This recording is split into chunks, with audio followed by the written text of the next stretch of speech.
Hello everyone, this side सी सोनाली जिंदल। हम जो है कंटिन्यू कर रहे हैं अपनी 15 मिनट सीरीज। उसके अंदर GS2 का आज हम पार्लियामेंट्री फंक्शनिंग लेंगे। उससे पहले स्टार्ट करने से पहले कि पार्लियामेंट के फंक्शंस क्या है, उसके अंदर क्या इश्यूज हैं, हम सिलेबस की लाइन देख लेते हैं। GS2 के अंदर जो मेंशन्ड है, GS2 के अंदर जो है ये लिखा गया है कि जो यूनियन और स्टेट लेजिस्लेचर है उसका structure, functioning, conduct of business, power और प्रिविलेजेस और इश्यूज देयर इन। तो आपको स्ट्रक्चर जो है फंक्शनिंग उसके रिगार्डिंग पता होना चाहिए और उसके इश्यूज। कंडक्ट ऑफ बिजनेस, ये फंक्शंस और conduct of business similar kind of thing है। इसके अंदर जो है आपको पहले फंक्शंस पता हो फिर इश्यूज पता हो। उसी तरह जो प्रिविलेजेस है वो मेंशन हुए हैं जो वो पता होनी चाहिए और इसके अंदर इश्यूज।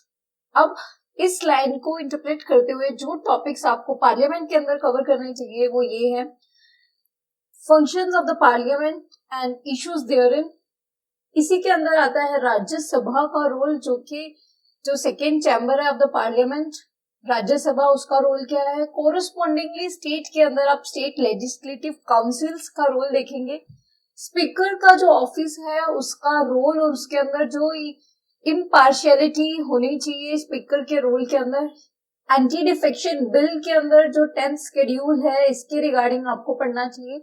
नेक्स्ट है पार्लियामेंट्री कमिटीज का रोल, जो एग्जीक्यूटिव कंट्रोल है, एग्जीक्यूटिव के ऊपर control by the legislature. Parliamentary committees का रोल और उनके द्वारा जो अकाउंटेबिलिटी स्टैब्लिश की जाती है इसके बारे में, टाइप ऑफ पार्लियामेंट्री कमिटीज, और लास्ट आता है पार्लियामेंट्री प्रिविलेजेस। तो ये 6 टाइप ऑफ टॉपिक्स है जो आपको कवर करने चाहिए, जो सिलेबस की लाइन से इंटरप्रेट होते हैं। अब इस लेक्चर के अंदर जो है हम इसके अंदर फोकस करेंगे फंक्शंस और इश्यूज के अंदर। 15 मिनट सीरीज के अंदर हम आज लेते हैं पार्लियामेंट्री फंक्शंस और इश्यूज। तो स्टार्ट करते हैं functions of the parliament. Again जैसे कि हम हर दिन आर्टिकल को देखते हैं ताकि आप साथ साथ जो है एग्जाम हॉल के अंदर उसको भी कोट कर पाए। रिवीजन के अंदर हम कवर करते हैं article 79 to 88 you should mention for the parliament.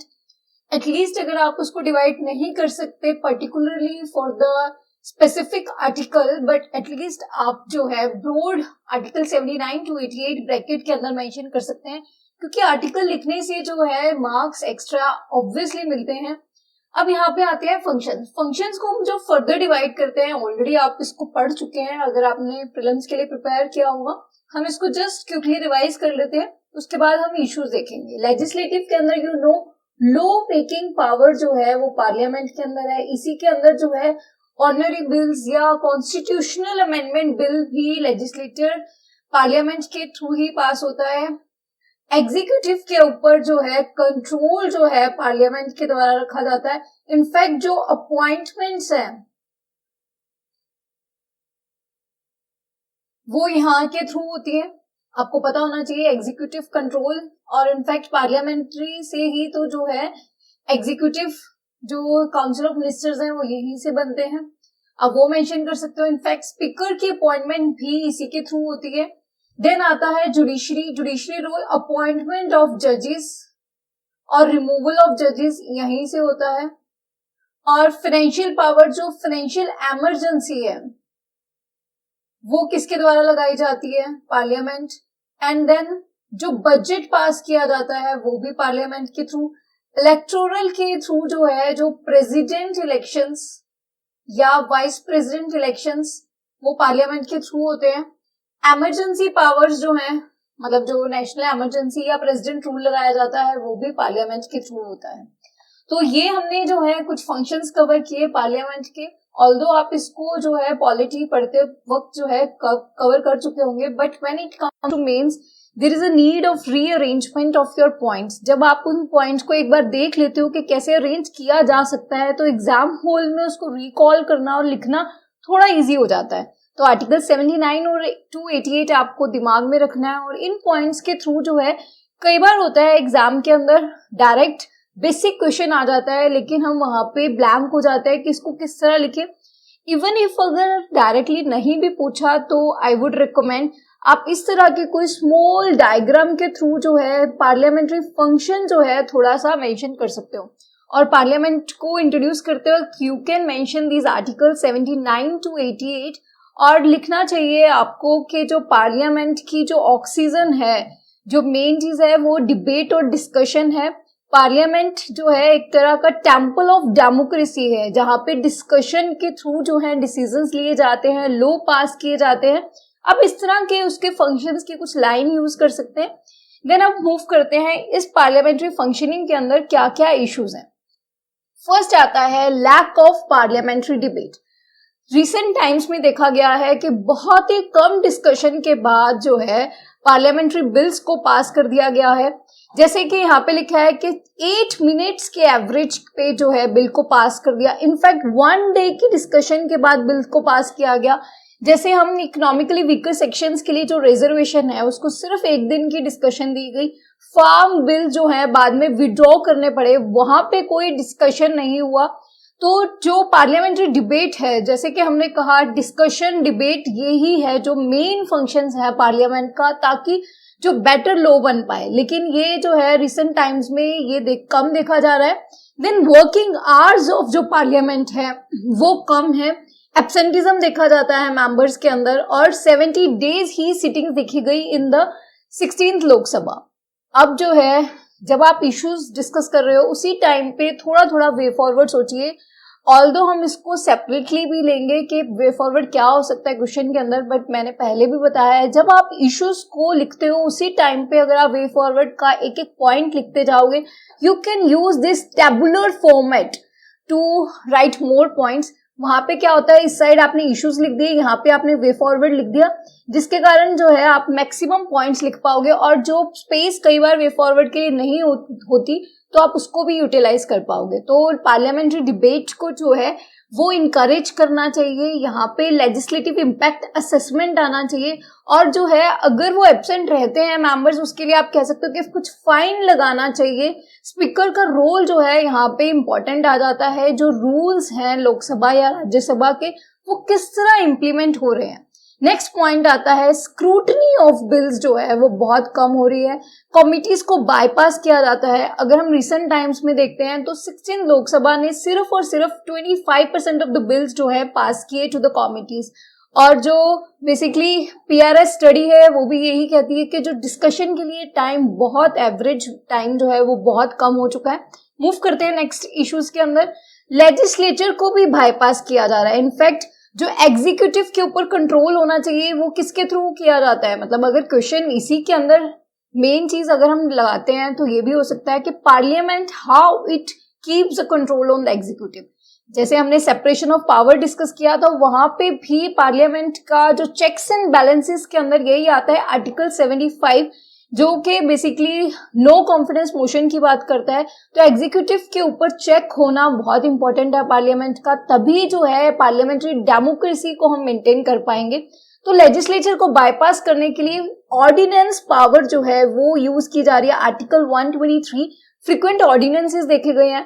Tribunals के रिगार्डिंग जो ट्रिब्यूनल ऑर्डिनेंस एक्ट था वो फ्रीक्वेंटली पास किया गया। इनफैक्ट इस पे अब स्पेसिफिकली भी क्वेश्चन आ सकता है कि ऑर्डिनेंसेस जो है वो कितने की यूजफुल होने चाहिए या आने की जरूरत है या नहीं। मतलब ऑब्वियसली इसके पॉजिटिव्स भी आपको पता होना चाहिए, नेगेटिव्स ये हैं कि इसकी फ्रीक्वेंसी जो है ये ऑर्डिनेंसेस भी एक तरह का लास्ट रिजोर्ट की तरह ही यूज करना चाहिए, और जो रीप्रोमुलकेशन किया जाता है ऑर्डिनेंसेस का वो नहीं होना चाहिए, और इसको नीड के थ्रू ही पास करना चाहिए। जैसे कि कोविड के दौरान जो है doctors protection ordinance act pass किया गया। अब जो है कुछ बिल्स को जो है मनी बिल डिक्लेयर करके पास कर दिया गया, जैसे कि आधार बिल। इसके अंदर क्या होता है, अगर आपने बेसिक्स पढ़े हैं पॉलिटी के तो आपको पता होगा, मनी बिल के अंदर जो राज्यसभा की पावर है वो कम हो जाती है। तो आपका सेकेंड चैम्बर जो है एक जो चेक रख सकता था वो नहीं रख पाता। मनी बिल के अंदर जो है राज्यसभा के पास सिर्फ 14 डेज का टाइम रहता है, जो देख सकता है कि उसके अंदर कुछ अमेंडमेंट्स सुजेस्ट कर सकता है, बट वो लोकसभा की मर्जी है वो उसको लेता है या नहीं। तो यहाँ पे जो है कुछ बिल्स को मनी बिल पास किया जाता है। देन आता है डेलीगेटेड लेजिस्लेशन का ओवर यूज होना। इनफैक्ट जो डेलीगेटेड लेजिस्लेशन का यूज होना ये सेपरेशन ऑफ पावर के अगेंस्ट है। इनफैक्ट जब हमने पहले 15 मिनट सीरीज को स्टार्ट किया था सेपरेशन ऑफ पावर, तब यही बात की थी कि आप इसको जगह जगह यूज कर सकते हैं। ऑर्डिनेंसेस भी जो है सेपरेशन ऑफ पावर के अगेंस्ट है, क्योंकि सेपरेशन ऑफ पावर जो है ये कहता है कि जो पार्लियामेंट है उसी के पास लॉ मेकिंग पावर है। लेकिन यहाँ पे डेलीगेटेड लेजिस्लेशन क्या होता है, बेसिकली जैसे कि कोई लॉ बना देना, उसके जो सब रूल्स हैं वो जो एग्जीक्यूटिव के द्वारा बनाए जाते हैं। अब डेलीगेटेड लेजिस्लेशन के अंदर क्या हो रहा है, जो मेन एक्ट है उसके अंदर जो पावर है ज्यादा डेलीगेट कर दी जा रही है टू द एग्जीक्यूटिव। तो ट्रिब्यूनल रिफॉर्म्स एक्ट 2021 इसी के अंदर भी ये हुआ। तो डेलीगेटेड लेजिस्लेशन की पावर भी बहुत मिनिमल यूज होनी चाहिए, रिक्वायरमेंट के अंदर ही होनी चाहिए। जब यहाँ पे लगता है नीड है वहीं पे, ओवर यूज नहीं होना चाहिए, because it is against the separation of power, that is the basic structure of the constitution. और आता है क्रिमिनलाइजेशन ऑफ पॉलिटिक्स, देखा गया है मतलब जो 16th लोकसभा थी वहां पे अराउंड जो 43% ऑफ द एमपीज हैं वहां पे उसके अंदर जो है मतलब उनके अगेंस्ट जो है क्राइम्स रजिस्टर्ड हैं। तो ये क्रिमिनलाइजेशन ऑफ पॉलिटिक्स की वजह से क्या इशू क्रिएट हो रहा है, क्रिमिनलाइजेशन ऑफ पॉलिटिक्स के कारण पूरा पार्लियामेंट्री डेमोक्रेसी जो है वो हिंडर हो जाएगी, क्रिमिनलाइज हो जाएगा पार्लियामेंट। तो एक ट्रस्ट जो फैक्टर है वो पब्लिक का वो नहीं बन पाता। इनफैक्ट यहाँ पे हमने पहले डिस्कस किया है वोहरा कमेटी, लास्ट लेक्चर जो कमिटीज के ऊपर आया था, तो आप उसको मेंशन कीजिए। वोहरा कमेटी ने कहा था there is a nexus between the politics, politicians, bureaucrats और पुलिस और क्रिमिनल्स। इनके अंदर एक ब्यूरोक्रेटिक नेक्सस बन गया है, क्रिमिनल नेक्सस। वोहरा कमेटी को आप कोट कीजिए। देन मूव करते हैं टू द नेक्स्ट इश्यूज, जो डिसरप्शन इन डिस्कशन, जो वॉकआउट्स देखे जाते हैं, फिजिकल वायलेंस देखा जाता है, एब्सेंटिज्म हम ऑलरेडी डिस्कस कर चुके हैं। तो इसके कारण भी जो एक्चुअल फंक्शन है डिबेट का वो नहीं हो पाता, रियल क्वेश्चनिंग जो है वो नहीं की जाती। इनफैक्ट 2005 में कैश फॉर क्वेरी स्कैम हुआ था, जिसके अंदर ये पाया गया था कि जो एमपीज हैं जिन्होंने क्वेश्चन करते वक्त जो है कैश लिया था इसलिए वो क्वेश्चन किए, एक्चुअल में वो क्वेरीज नहीं थी। और in fact suspension of question are recently past 2-3 years पहले जो है देखा गया कि क्वेश्चन आर को ही स्पेंड कर दिया गया, जबकि ये मोस्ट इम्पॉर्टेंट जो एग्जीक्यूटिव के ऊपर कंट्रोल रखने के लिए मोस्ट इम्पॉर्टेंट एक टूल है क्वेश्चन आर, उसको नहीं यूज किया गया। फिर स्पीकर का ऑफिस जो है वो पार्शियल है, जिसके कारण डिले देखा जाता है in the decision of the on the anti defection law. तो एंटी डिफेक्शन के ऊपर जो है मतलब जो हॉर्स ट्रेडिंग होती है उसके ऊपर डिसीजन नहीं लिया जाता। यहाँ पे भी एक इशू है कि जो although it is subject to judicial review, जो स्पीकर के द्वारा डिसीजन लिया जाएगा, बट अगर स्पीकर ने अभी डिसीजन नहीं लिया तो वह हम पे जो है जुडिशरी इंटरवीन नहीं कर सकती। तो प्री डिसीजनल स्टेज पर जो है जुडिशरी इंटरवीन नहीं कर सकती।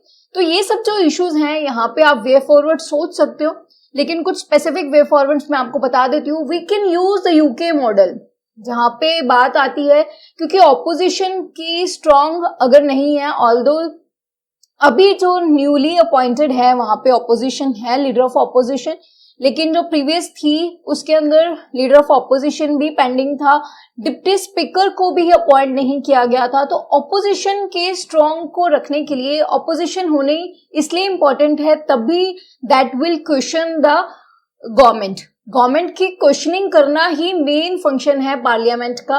क्वेश्चन आवर सस्पेंड किया हमने, ये देखा। स्पीकर का ऑफिस भी जो है वो पार्शियल नहीं हो सकता, वो इम्पार्शियल होना चाहिए फॉर द पार्लियामेंट्री डेमोक्रेसी। तो हम शेडो कैबिनेट जो सिस्टम है यूके मॉडल के अंदर, ताकि ऑपोजिशन स्ट्रॉन्ग रहे, once a speaker always a speaker model जो है यूके का वो अपना सकते हैं। और एनुअल कैलेंडर जो है सिटिंग्स का, जो हमने कहा बहुत ही कम सिटिंग्स होती हैं, जिसके कारण जो एक्चुअल टाइम चाहिए एलोकेट करना चाहिए वो नहीं दे पाते फॉर द डिस्कशन, वो दे सकते हैं। ऑपोजिशन के डेज भी फिक्स किए जा सकते हैं। आप ये वाला जो पॉइंट है इसको जरूर मेंशन कीजिए। यूके का ये जो मॉडल है ये मेन जो है इश्यूज को रिजॉल्व कर देगा। इनफैक्ट कोड ऑफ कंडक्ट लाया जा सकता है फॉर द एमपीज, जो कि सेकंड एआरसी ने रिकमेंड किया था, क्योंकि एमपीज के अंदर जो हमने प्रॉब्लम्स देखी, डिसरप्शन देखा है पार्लियामेंट के अंदर, उसको रिजॉल्व किया जा सकता है। लेजिस्लेटिव इम्पैक्ट असेसमेंट लाया जा सकता है। मे बी नीति आयोग जो है यहाँ पे रोल प्ले कर सकती है। कोई इंडिपेंडेंट बॉडी क्रिएट की जा सकती है इंडेक्स लाने के लिए, कुछ रैंकिंग लाई जा सकती है एमपीज के लिए, ताकि वो इनकरेज हो for the discussion. Outcome budgeting जो है उसको प्रमोट करना चाहिए, ताकि हम देखें कि एक्चुअल में जो बजट पार्लियामेंट के बैठने पर, सिटिंग्स पर जो स्पेंड किया गया उसका आउटकम कितना निकला है। एंटी डिफेक्शन बिल को जो है लिमिट कर देना चाहिए for the no confidence motion, ताकि जो इंडिविजुअल पार्लियामेंट्रीज हैं उनका रोल इंक्रीज हो। They will not be basically stopped from the freedom of speech, they can play a role. और जो भी इम्पोर्टेंट बिल्स हैं वो अपना जो है कंसेंट दे पाए rather than going behind the government. तो एंटी डिफेक्शन बिल को जो है लिमिट किया जा सकता है। फिक्स नंबर ऑफ सिटिंग्स की जा सकती हैं जो लोकसभा और राज्यसभा के लिए। ये NCRWC जो है बेसिकली कॉन्स्टिट्यूशनल रिव्यूइंग कमेटी है, उसने रिकमेंड किया था। रिसर्च सपोर्ट जो है वो प्रोवाइड की जा सकती है। जब आप पार्लियामेंट्री कमिटीज कवर करोगे वहां पे भी ये प्रॉब्लम है कि जो रिसर्च जो कोई भी सपोर्ट नहीं है टू द पार्लियामेंट्री कमिटीज, जो वो रोल प्ले नहीं कर पाती, एक सपोर्ट की जरूरत होती है। और इनफैक्ट एमपीज के पास भी उतनी नॉलेज नहीं होती, क्योंकि यहाँ पे कोई क्वालिफिकेशन क्राइटेरिया नहीं होता, तो उनको जो है डिसीजन लेने के लिए on the law there is a need of the research support. Public scrutiny या पब्लिक फीडबैक होना चाहिए, ताकि जो है हम एक्चुअल में जो डेमोक्रेसी का फंक्शन है कि गवर्नमेंट जो है किसके द्वारा चलाई जाए, पब्लिक के द्वारा, उसको भी हम लेके आ पाए। अब हम जो है कंक्लूड करते हैं। आप लिख सकते हो कि to fulfil the constitutional mandate it is imperative that the parliament functions effectively by imbibing the spirit of the 3Ds. 3Ds क्या है? Debate, discussion and deliberation. तो जो वेल फंक्शन पार्लियामेंट्री सिस्टम है must uphold the grounds of the representativeness, responsiveness and accountability. ये main चीज है। एक तो रिस्पॉन्सिव गवर्नमेंट चाहिए, अकाउंटेबल गवर्नमेंट चाहिए, और जो है रिप्रेजेंटेटिव होनी चाहिए। It should represent all the sections of the population, और वो रिप्रेजेंटेशन जो है पार्लियामेंट के द्वारा जो हमने इलेक्ट किए हैं एमपीज, उसके थ्रू होती है। वहां पे डिबेट, डिस्कशन और deliberation is the main function. तो दोनों फंक्शंस को मिलके जो है parliament is a temple of the democracy, और स्पीकर जो है उसको प्रीस्ट बोला जाता है। तो स्पीकर का ऑफिस भी जो है इम्पार्शियल होना चाहिए। अब हम देखते हैं प्रीवियस ईयर क्वेश्चंस जो आप इस लेक्चर को देखने के बाद प्रैक्टिस कर सकते हैं, और how these are linked to the today's topic. पहले फर्स्ट क्वेश्चन बोला गया कि इंडिविजुअल एमपी का जो रोल है it has diminished over the years and as a result healthy constructive debates on the policy issues are not usually witnessed. यहाँ पे जो है रीजन ठहराया गया है anti defection law which was legislated but with the different intention. तो you have to mention, again हम questions को लिखते time you have to write कि इंटेंशन क्या है एंटी डिफेक्शन बिल की, लेकिन एक्चुअल में उसके कारण क्या हो रहा है कि इंडिविजुअल एमपी का रोल जो है वो डिक्लाइन कैसे हो रहा है। लेकिन यहाँ पे लिखा है how far can this be attributed to anti defection law.